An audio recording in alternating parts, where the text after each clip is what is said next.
terima kasih Anda masih menyaksikan Berita Papua. Dan bagi Anda yang baru bergabung bersama dengan kami, akan kami sajikan kembali 3 berita utama kami hari ini.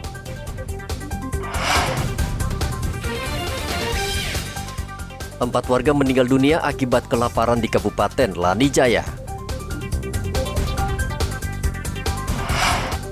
Tabrak trotoar pengendara sepeda motor di Merauke, meninggal dunia.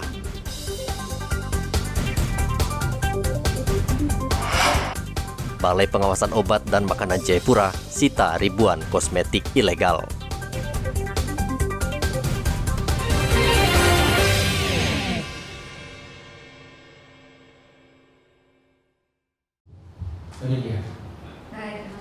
Balai Besar Pengawasan Obat dan Makanan Jayapura menyita ribuan kosmetik ilegal yang mengandung bahan berbahaya di 4 kabupaten. Ribuan kosmetik ilegal tersebut nilainya mencapai 146 juta rupiah. Razia dilakukan dalam 2 pekan terakhir dengan melakukan inspeksi mendadak ke sejumlah toko. Dalam sidak tersebut, BPOM Jayapura berhasil menyita 6.354 kosmetik ilegal yang mengandung bahan berbahaya. Kepala BPOM Jayapura Mojaza Sirait menghimbau pedagang agar menjual produk-produk yang terdaftar di BPOM.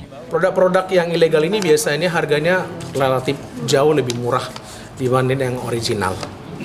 Gitu. Jadi kalau ada tawaran-tawaran barang ini dengan merek yang sama, ya ada disparitas harga yang jauh, itu pantas atau wajar untuk dicurigai. Gitu. Jadi kalau ada tawaran-tawaran barang ini dengan merek yang sama, ya ada disparitas harga yang jauh, itu pantas atau wajar untuk dicurigai.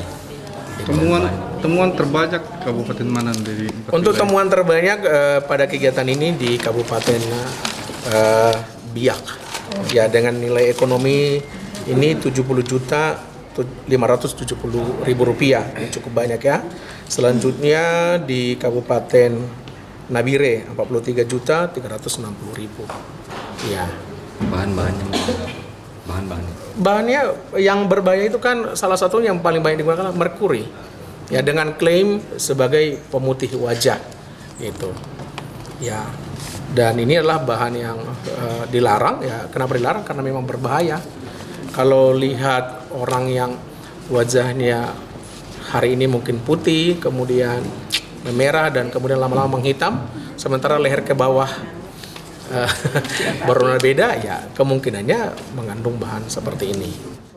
BPOM mengajak masyarakat agar lebih bijak membeli produk kosmetik atau makanan dengan teliti seperti mengecek kemasan, label, cek izin edar, dan waktu kedaluarsa. Hendra melaporkan dari Kota Jayapura, Papua.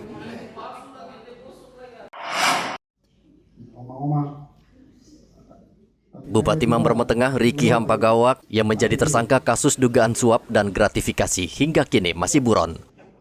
KPK sebelumnya menyebutkan ada tentara yang ikut membantu pelarian Riki hingga ke Papua New Guinea. Komandan Korem 172 Brigjen Jo Sembiring membantah tuduhan tersebut. Ia mengatakan hingga kini TNI belum menemukan indikasi keterlibatan prajurit dalam membantu pelarian Riki Hampagawak ke Papua New Guinea. Yang pasti TNI mendukung KPK dalam melakukan pemberantasan korupsi dimanapun itu. Dan Korem 172, Kodam Sulawesi juga mendukung kegiatan pemberantasan dugaan kasus korupsi tersebut. Kemudian TNI sendiri kami bersinergi juga dengan Polda Papua dalam rangka mencari kemarin keberadaan di mana RHP ini. Kita sudah bersetuju dan kita mendukung langkah-langkah Kodam Sulawesi, Korem 172 Praja Reakti membantu dan mendukung Polda Papua untuk mendapatkan RHP. Kami sudah perintahkan juga Pos Lantas untuk mencari jika kedapatan foto-foto yang sudah kita berikan. Kemudian terkait dengan panggilan tadi sampaikan yang diduga membantu pelarian RHP, saya nyatakan bahwa sampai saat ini tidak ditemukan ada indikasi prajurit TNI membantu pelarian Riki Hampagawak ke PNJ. Kita tahu sudah disampaikan, kita juga hasil intel sudah dapat kemarin dia diduga lari ke PNJ. Ini yang perlu saya sampaikan kepada kawan-kawan media. Kemudian saya selaku Komandan Korem akan mendukung sepenuhnya jika nanti terbukti ada prajurit TNI yang diduga yang terlibat membantu tersebut. Kami tentunya ada proses tersendiri, ada penyelidikan tersendiri yang dilakukan oleh TNI terhadap prajurit-prajurit yang melakukan pelanggaran. Dan terkait kasus ini, saya dan Rem 72 bertanggung jawab terhadap apa yang dilakukan anggota saya jika ini terbukti. Bupati Mamberamo Tengah ditetapkan menjadi tersangka karena diduga terlibat kasus suap dan gratifikasi proyek di Mamberamo Tengah. Namun sebelum dibawa ke Jakarta untuk menjalani pemeriksaan di KPK, Ricky berhasil melarikan diri ke Papua Nugini pada 15 Juli lalu. Dan Rem telah memerintahkan Satuan Tugas Pengamanan Perbatasan RI PNG untuk mencari tersangka melalui foto yang telah disebar. Dan Rem memastikan jika ada oknum prajurit yang terlibat, maka TNI akan menindak tegas dan memprosesnya secara hukum. Hendra melaporkan dari Kota Jayapura, Papua.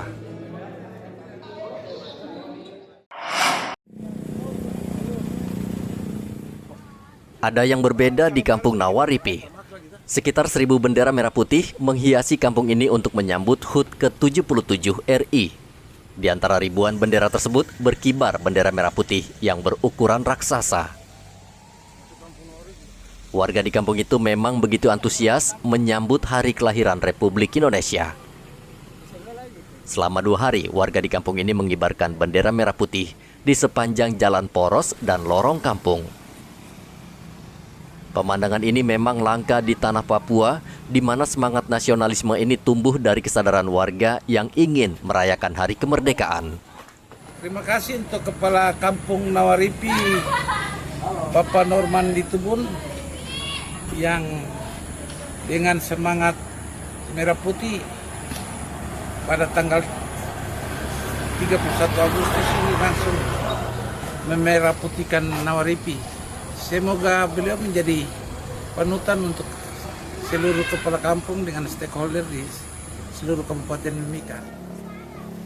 Kegiatan pengibaran bendera ini setiap tahun dilakukan warga Nawaripi, sehingga sudah sepatutnya warga di kampung ini berhak mendapatkan kehidupan yang layak dan lebih maju seperti daerah lain di Indonesia. Dari Mimika, Papua, Igobat Momolin melaporkan.